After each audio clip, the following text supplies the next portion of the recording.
शुरू से ही बता रहे हैं, ठीक है। हाँ, मार्कंडेय ऋषि जी थे जिन्होंने यह माता नर्मदा का परिक्रमा उठाया था। उन्होंने जल हाथ में रख करके संकल्प लिया कि हे माते, दोनों टाइम आपकी घाट की आरती करूंगा, एक टाइम भोजन करूंगा, जहां संध्या हो जाएगी मैं वहां विश्राम करूंगा। ऐसा बोल करके उन्होंने पूरा परिक्रमा किया। 3 साल 3 महीना 13 दिन लगाए उन्होंने अपने परिक्रमा में, जगह जगह उनकी तपस्थली बनी। 3 साल 3 महीना 13 दिन। तभी मार्कंडेय ऋषि जी ने ऐसा कहा कि मैं मार्कंडेय ऋषि माता नर्मदा का परिक्रमा सबसे पहले कर चुका हूँ। जब उनको सबसे पहले करने का अहंकार हुआ तो मैया का नाम है नर्मदा, नर्मदे हर। नर का मतलब होता है एक मनुष्य, मत का मतलब उसका अहंकार, और हर का मतलब हरने वाली, नर के मद को हरने वाली। मार्कंडेय ऋषि जी का अहंकार टूटा, मार्कंडेय ऋषि जी खंडित हुए। जब उनको ये प्रतीत हुआ कि अब माता नर्मदा का परिक्रमा तो कोई नहीं कर पाएगा, इसके कारण उनको वो दूसरी बार कोशिश किए।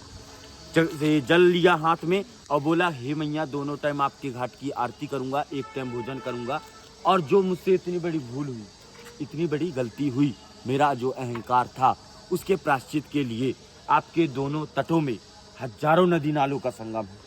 मैं किसी भी नदी नालों को नहीं छोड़ूंगा। उन्होंने सभी का परिक्रमा किया, किसी नदी नालों को नहीं छोड़ा। 27 वर्ष लगे थे उनकी परिक्रमा में, 27 वर्ष। और मार्कंडेय ऋषि जी का यही कहना था कि जैसे ही हिमालय में जाते थे महिलाएं मोक्ष की प्राप्ति के लिए, ये नर्मदा परिक्रमा में ही एक मोक्ष है। 2 मिनट आ रहा हूँ बस। मोक्ष का मतलब होता है किसी जीव के जन्म और मरण के बंधन से छूट जाना, ये मोक्ष का अर्थ है।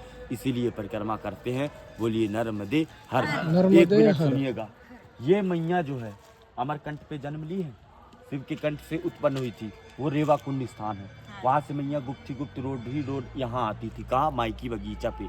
पूरे 12 वर्ष तक बचपना बीता है यहाँ पर। उनकी 5 सखियां थी, जोहिला, गुलबकौली, मालिनी, मलनिया और कपिला। 5 सखियों के साथ बचपना बिताने के बाद मैया का शादी तय हुआ। सोन जी महाराज, दंत कथा के अनुसार से ब्रह्मा जी के मानस पुत्र हैं सोन, और नर्मदा मैया शिव जी की पुत्री।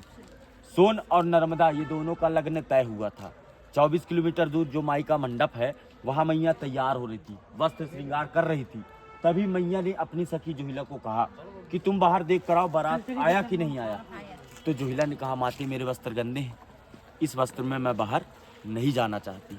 तभी मैया ने अपने वस्त्र श्रृंगार जोहिला को दे दिया था। जोहिला उस वस्त्र श्रृंगार को पहनकर बाहर चली गई। जितने भी बाराती वाले थे सभी देखे, इतने सुंदर रूप, यही दुल्हन की रूप में लग रही है। उसे मंडप पर बैठाल दिया गया। जोहिला भी जानबूझ करके बैठ गई, और जो है छल कपट करते हुए वो बैठी। सोन जी महाराज जाने अनजाने में बैठ गए।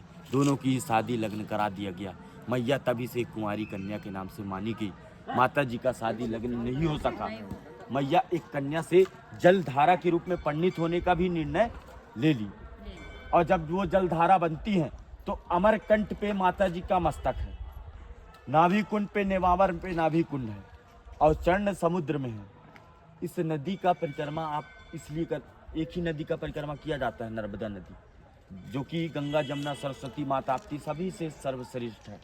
जैसे गंगा की स्नान मात्र से, जमुना के जल आचमन से, सरस्वती के जल छींटे से जो प्राप्ति मिलती है, माता जी को मात्र आंखों से देख लीजिए, दर्शन कर लीजिए, तो दर्शन से वो प्राप्ति मिल जाती है।